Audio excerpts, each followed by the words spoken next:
मला राई मला एक दंड राव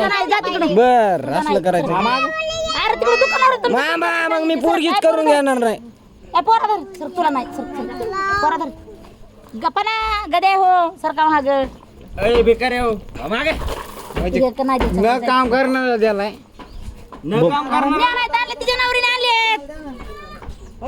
आम्ही उन्हात आणून काम करून आलो बरं फुटला गे गेलं पळून मला धुय घेऊन ते पुन्हा पळ नको परवडायचं नाही तू खायला तुला काय चाटलंय काय चाटलाय तिकडं तिकडं काय चाटलाय आम्हाला ती पोरगी कागद खाली जा निघा गपाय माय तुम्ही लहान लेकरा काय करा दात दुकानावर आणा आणा उदर्शन